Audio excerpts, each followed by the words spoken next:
गाजी की कब्र खोदने से गरीबी नहीं हटेगी, मान लिया गाजी के कब्र पर मेला लगाने से गरीबी हट गई थी क्या? यार कुछ तो सेंस वाली बात करो महाराज। 45 साल तो एक ही परिवार का शासन रहा देश में। वो लोग तो बाबर की कब्र तक हुए थे। ये तो यहाँ सपाही तो कभी गाजी में उलझे, वो लोग तो बाबर की कब्र वहां तक हुए थे। आपको सुहेल देव महाराज नहीं दिखते? उनकी मूर्ति पर जाके माथा टेके? बाबर की कब्र पर जाके माथा टेक लिए मौलाना साहब, लेकिन अयोध्या जाके रामलला के दरबार में माथा नहीं टेक पाए लोग। अब जानते हैं कौन था सैयद सालार मसूद गाजी, उसने कैसे भारत में लूट मचाई और क्या हुआ था उसका अंजाम। तो 17 बार सोमनाथ मंदिर को लूटने वाले मोहम्मद गजनवी का भांजा था सैयद सालार मसूद गाजी। इतना ही नहीं, सालार मसूद गाजी मोहम्मद गजनवी की लुटेरी सेना का खूंखार सेनापति भी था। सालार गाजी के नेतृत्व में गजनवी की सेना ने कई हिंदू मंदिरों को लूटा था। उसके बारे में कहा जाता है कि उसने बड़े पैमाने पर हिंदुओं को जबरन मुसलमान ही बनाया। इतिहासकार सालार गाजी को एक क्रूर और अत्याचारी सेनापति के रूप में याद करते हैं। सालार गाजी भारत के पश्चिमी इलाके में हमला करते हुए 1033 ईस्वी में उत्तर प्रदेश के बहराइच पहुंचा। कहा जाता है कि उसने बहराइच के सूर्य मंदिर को तोड़कर एक मस्जिद बनवाई। जय श्री राम दोस्तों, एक वापस से नए डिबेट वीडियो में आप सभी का स्वागत करता हूं। मेरा नाम है गौरव और आप देख रहे हो गोलू रिएक्शन टीवी। दोस्तों, आज का जो वीडियो है बहुत ही ज़्यादा इंपॉर्टेंट वीडियो होने जा रहा है। आप सभी से रिक्वेस्ट करते हैं वीडियो को लास्ट तक जरूर देखें और वीडियो को व्हाट्सएप के माध्यम से ज़्यादा ग्रुपों में शेयर करें। दोस्तों, सालार गाजी करके जो आक्रांता था उसका जो एक बार फिर से महिमा मंडन किया जा रहा है। अभी औरंगजेब का मैटर तो चल ही रहा है, साथ ही साथ ये गाजी का भी मैटर स्टार्ट हो गया है। दोस्तों, उत्तर प्रदेश के संभल में जो है इस गाजी की याद में हमेशा जो है मेला लगता था हर साल। इस बार जो है संभल प्रशासन ने मेला लगाने की अनुमति देने से जो है इनकार कर दिया। तो इस बात को लेकर जो है समाजवादी पार्टी जो है वो बहुत ज़्यादा जो है आग बबूला हो गई है और इसको जो है बोल रही है कि इससे जो है भारतीय जनता पार्टी जो है मुसलमानों को जो है परेशान कर रही है। दोस्तों, आज की डिबेट में आज वरिष्ठ पत्रकार अमिताभ अग्निहोत्री जी ने विजय राठी करके जो समाजवादी प्रवक्ता है उसको बहुत अच्छे से धोया है, क्योंकि विजय राठी भी जो है औरंगजेब और इन आक्रांताओं का जो है कंपेरिजन हिंदू राजाओं से कर रहा था। इस पर अमिताभ अग्निहोत्री जी ने बहुत अच्छे से इसको धो दिया। तो चलिए दोस्तों, ज़्यादा देर न करते हुए डिबेट को शुरू कर लेते हैं। चैनल पर पहली बार है, चैनल को सब्सक्राइब कर लीजिएगा।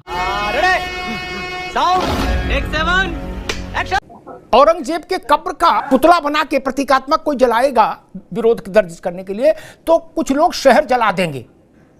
वो औरंगजेब का झंडा लिए नागपुर में कूद रहे और बहराइच से लेकर संभल तक में गाजी का झंडा लिए लोग घूम रहे। गाजी का झंडा भारत में क्यों रहे? उनको गुजरे हुए 900 साल नहीं 9000 साल हो गए हो मौलाना साहब। क्यों रहे? गाजी का भारत के प्रति क्या योगदान है? जहां गया वहां लूटा, जहां गया वहां नरसंहार, जहां गया वहां देव मंदिर तोड़े। क्या कन्नौज, क्या बुलंदशहर, क्या संभल और क्या सोमनाथ। और तभी वहां श्रावस्ती में महाराजा सुहेल देव ने गिरा के पटक के ऊपर की टिकट काट दी। यही नहीं योगदान है रजवी साहब? देखिए, नागपुर में जो भी वाकया हुआ वो बहुत ही अफसोसनाक है। ऐसा नहीं होना चाहिए और ये बात भी सब लोगों को समझना चाहिए कि मुसलमान औरंगजेब बादशाह को या सैयद सालार मसूद गाजी को अपना आइडियल या अपना रहनुमा नहीं मानता है। और अपना आइडियल ये ना कहो जब बहुत बहुत बहुत बहुत अदब से आपसे इत्तेफाकी दर्ज कराएंगे। अगर नहीं मानता अपना मसीहा, अपना एम्बेसडर, तो वहां काहे के लिए पहुंचे थे कि झंडा लगाना है नाजी का? डॉक्टर ने बताया था।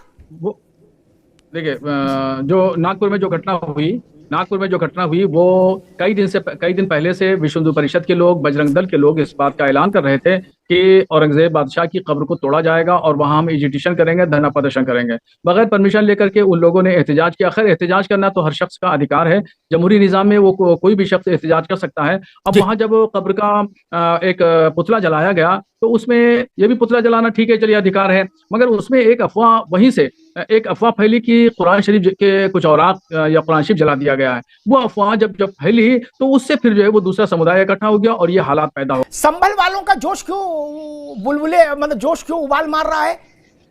मौलाना गाजी चचा के जुलूस में जरूर जाएंगे, क्यों? अब देखिए, संभल की बात पे आ जाइए कि जब संभल का मेला है, अगर वहां पर कुछ लोगों को एतराज है और मेला संभल का नहीं है मौलाना साहब, मेला गाजी के नाम पर है इसलिए एतराज है। मेले 100 लगाओ, गाजी के नाम पर क्यों लगाना चाहते हो? हाँ, सैयद सालार 100 मेले लगाओ, 100 मेले। सैयद सालार मसूद गाजी के नाम से एतराज है, तो इसीलिए कि मैं कह रहा हूं कि अगर किसी को एतराज है और इंतजामिया जो है वो परमिशन नहीं दे रही है, ये तो मेला लगाने की कोई जरूरत नहीं है। जी नकवी साहब, अपने हाथ में नहीं लेना चाहिए। मेरठ में सैकड़ों साल से मौलाना साहब नौचंदी का मेला हो रहा, कभी किसी ने एतराज नहीं जताया क्या? कभी नहीं जताया। आप गाजी के नाम पर झंडा लगाना चाहते हैं क्या? कौन है गाजी? मैंने बताया ना, उसका चरित्र चित्रण किया ना। भारत की बेहतरी के लिए एक काम बता दीजिए उसने स्वप्न में भी कभी किया हो। भारत माता के माथे पर लात रख के खड़े होने की हिमाकत करने वाले आदमी के लिए कहा जा रहा है कि हम उसका वो झंडा लगाएंगे यहां। नौचंदी के मेले पे कभी ऐतराज नहीं हुआ? फूल वालों की सैर पर ऐतराज हुआ कभी दिल्ली में? मौलाना साहब, फूल वालों की सैर पर कभी ऐतराज हुआ क्या दिल्ली में? नहीं हुआ ना। अगरबत्ती बेचो, मोमबत्ती बेचो, बतासा बेचो, छूट है, अच्छा है, सब जाते हैं। लेकिन दिक्कत तब है जब आप गाजी और औरंगजेब की फोटो लेके ताबीज बनाने की कोशिश करेंगे। अकबर के मरने के 83 साल बाद अकबर की कब्र खोद डाली गई थी, क्या मौलाना साहब?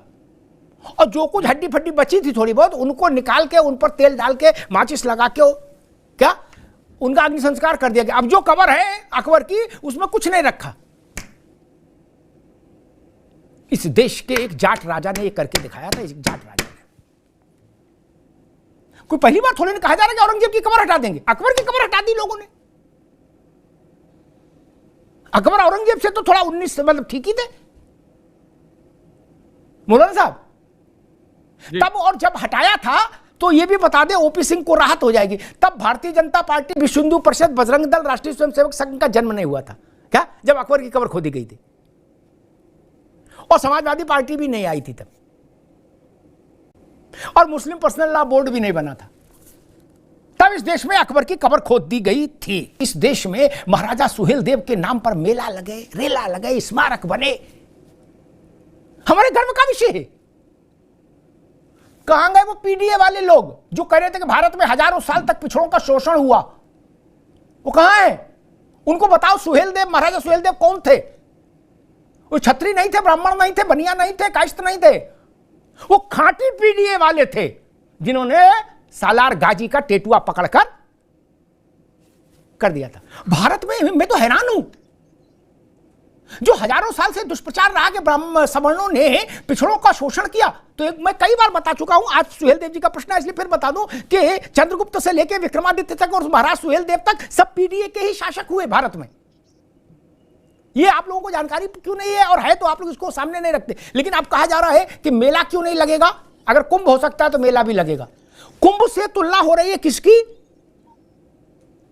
जो 17 साल की उम्र में एक लौंडा आया था महमूद गजनी का भांजे होने के नाते, उसकी सेना का चार्ज संभाले हुए, जिसने सिवाय लूट और मंदिरों को तोड़ने और हत्या करने के अलावा कुछ नहीं किया। उसकी तरफदारी में समाजवादी पार्टी खड़ी है, करी गंगा जमुनी तहजीब टूट रही है। विजय भाई देखिए चर्चा क्या है? चर्चा ये है कि 78 साल हो गए हमारे देश को आजाद हुए, लेकिन जिनसे ये पूरा देश रक्त रंजित था, हम अंग्रेजों की बात नहीं करेंगे, हम उनसे और पीछे चलेंगे। हम 300 साल पुरानी बात करेंगे, 900 साल पुरानी बात करेंगे। और जानते हैं, ये देश का बच्चा बच्चा और हर नागरिक जानता है कि हम उनकी बात क्यों करते हैं। हम आज मुगलों की बात करते हैं, औरंगजेब की बात करते हैं, महमूद गजनवी की बात करते हैं, लेकिन उनके साथ लगे हुए अगर मैं इस बात को बोलूंगा तो आप भी कहेंगे देखिए समाजवादी पार्टी का प्रवक्ता है और हिंदुओं की बुराई कर रहा है। उनके साथ लगे हुए तमाम राजा, चाहे जयसिंह हो या मानसिंह हो, हम उनका जिक्र नहीं करेंगे। मैंने तमाम मीडिया चैनल पे देखा, अगर उनका नाम हम लेते हैं तो कहते नहीं, वो तो मजबूरी में उनके साथ थे, जबकि वो खुद में राजा थे। हम इसका उत्तर देंगे। आपने अच्छा प्रश्न उठा दिया, मैं इसका उत्तर दूंगा। से लेके न जाने कितने युद्ध उन लोगों ने मुगलों की तरफ से लड़े, वो सब यही के थे, लेकिन हम उनका नाम नहीं लेंगे क्योंकि ये राजनीति भारतीय जनता पार्टी को। आप खुला नाम लो भैया, हम उत्तर देंगे। आप खुला नाम लो, आप संकोच ना करो। मुझे बोलने दे। नहीं, जब बाकी लोग बोल रहे थे अमिताभ जी, मैं आपसे उम्मीद करता हूं मुझे भी बोलने दे जी। मैं आपसे बता दूं कि गजनी का नाम या अभी मेजा जो मेला उसका नाम या अकबर या औरंगजेब या जितना भी चल रहा है, इनकी कब्र हटाए ना हटाए, उससे शायद आज के हिंदुस्तान पे युवाओं को रोजगार नहीं मिलेगा। महंगाई की बात नहीं होगी, शिक्षा में कितने पीछे उसकी बात नहीं होगी, क्योंकि भारतीय जनता पार्टी को और आज की कुछ तथाकथित मीडिया को यह राजनीति सूट नहीं करती, उनको हिंदू मुस्लिम सूट करता। यह बात अगर आप सोच रहे बात मेले की नहीं है, मैं बता रहा हूं जितने लोग जाते हैं उनको पता भी नहीं होगा कि मेला क्यों लगता। वो सिर्फ इसलिए जाते हैं कि एक मेला है, इकट्ठा होते हैं लोग और गंगा जमुनी तहजीब है। लेकिन सवाल ये नहीं है, सवाल संभल को जिंदा इसलिए रखना है ताकि 2027 और 2027 से पहले 2026 के जो चुनाव है, जो गांव में जिला पंचायत के चुनाव होने, उसका नैरेटिव साधा जाता है। मौलाना साहब, हम 2014 से मान भी लें, जब से भाजपा सरकार में आई, उससे पहले तो कांग्रेस और गैर भाजपाई लोग थे शासन में मौलाना साहब। तो गाजी की भी आरती हो रही थी, गाजी के मामा की भी आरती हो रही थी, बाबर की भी, कोब की दरगाह पर भी बताशा बट रहे थे, औरंगजेब की दरगाह पर भी इत्र उड़ेला जा रहा था। यही ना, बेरोजगारी दूर हो गई थी, गरीबी मिट गई थी। औरंगजेब की कब्र को 2 लाख रुपया देने से साल में इत्र फुलेल के लिए देश से गरीबी हट गई थी। गाजी का मेला और डबल लगा दो, गरीबी हट गई थी। गाजी की कब्र खोदने से गरीबी नहीं हटेगी मान लिया, गाजी के कब्र पर मेला लगाने से गरीबी हट गई थी क्या? यार कुछ तो सेंस वाली बात करो महाराज। तो भी नहीं गरीबी हट सकती। 45 साल तो एक ही परिवार का शासन रहा देश में। वो लोग तो बाबर की कब्र तक हुआए थे। ये तो यहां सपाही तो कभी गाजी में उलझे, वो लोग तो बाबर की कब्र वहां तक हुआए थे। वो लोग इनसे तेज हैं। मौलाना साहब समझ रहे होंगे मैं किन की बात कर रहा हूं। 3 पीढ़ियां हुआई बाबर की कब्र पर। गरीबी दूर हो गई बाबर की कब्र पर फातिहा पढ़ने से? हो गई तो हमें भी बता दो। सारे लड़कों को रोजगार मिल गया, लड़कियों को। देश में दूध की नदियां बहने लगी बाबर की कब्र पर फातिहा पढ़ने से। अरे कुछ तो भाई सोचो महाराज। बाबर की कब्र पर जाके माथा टेकने वाले लोग, आपको सुहेल देव महाराज नहीं दिखते? उनकी मूर्ति पर जाके माथा टेके?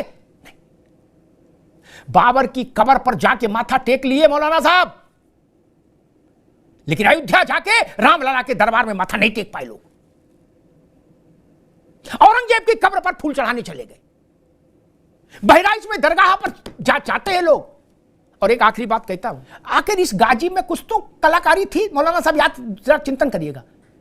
विजय भाई आप भी, ये जब आप कह रहे हो तो बच्चा था, चिंटू था, आपने कहा चिंटू था, बिल्कुल। क्या इस चिंटू की बहराइच वाली दरगाह पर बड़े बड़े जिले इलाही नंगे पांव गए? मैं बताऊं, अकबर भी उनमें एक है। क्या क्यों गए? अगर ये पुराना गैंगस्टर नहीं होता तो क्यों जाते ये लोग? बताओ। हिंदुस्तान के शासक गए, क्यों गए? अंताक्षरी खेलने गए थे वहां? इसमें कुछ तो होगा। वो इसमें जो खासियत थी ना, वही हमारे मन की टीस है, इसीलिए हम स्वीकार नहीं कर सकते किसी गाजी को, किसी गजनबी को। ये जान लीजिए। धन्यवाद। मजा आया। खत्म, bye bye, tata, goodbye, गया। तो दोस्तों वीडियो हो चुका है समाप्त, और यहाँ तक वीडियो देखने के लिए आप सभी का धन्यवाद करते हैं। आप सभी से रिक्वेस्ट है, यदि चैनल पे पहली बार विजिट कर रहे हैं तो चैनल को सब्सक्राइब करके बेल वाला आइकन प्रेस करके ऑल पे क्लिक कर लें, जिससे जब भी हम वीडियो अपलोड करेंगे उसका नोटिफिकेशन आपके फ़ोन पर आ जाएगा। तो दोस्तों आज के वीडियो की बात कर लेते हैं। दोस्तों आज के वीडियो में आप लोगों ने देखा एक तरह से फिर से जो है तुष्टीकरण की राजनीति जो है उत्तर प्रदेश में देखने को मिल रही है।